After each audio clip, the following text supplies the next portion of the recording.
Good morning, and I'm Nield, and you're watching Media News. Today's headlines: 4 shot in the Alps shootings. The Olympics uncovered. Was it worth it? We go to Edward Jennings, who is on the streets of Stockport, finding out what the public thinks. Thank you, Luke. I'm here in the streets of Stockport to find out what the public thinks about the cost of the Olympic Games. Considering all the cuts the government has made, do you think the 11 billion was necessary that was spent on the Olympics? Well, it's an awful lot of money, £1 billion, did you say? 11 billion. I never thought of it as so much, really.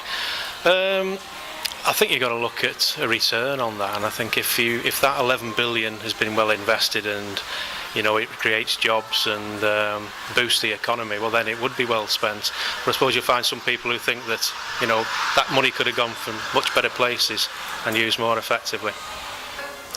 I didn't know it cost that much in the end, £11 billion. That's a lot of money, but I think the feel-good factor that it's given everybody and the subsequent roll-on and the roll-out of hopefully sport in the country will justify the 11 billion at the end of the day.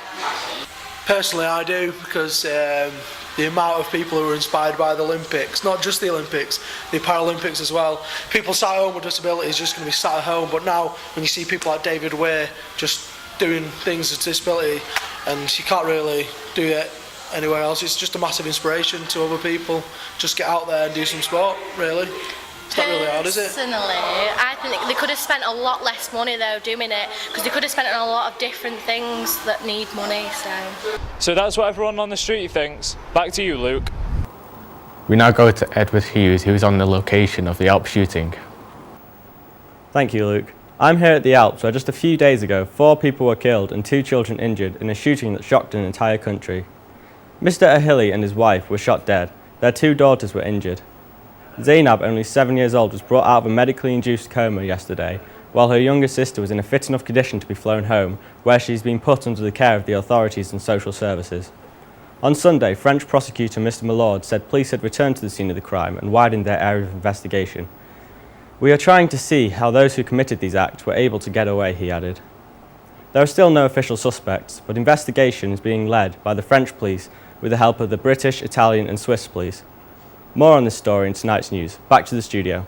Edward, and now for the sport. Lewis Hamilton has taken pole position on the Italian Grand Prix over his teammate Jenson Button. Also, Andy Murray will be facing Novak Djokovic in the final, who is the reigning champion of the US Open. Now to see what the weather forecast is, here's Eva. Thank you, Luke. Today's weather, sadly, is rain, and some more rain, then possibly some sunshine.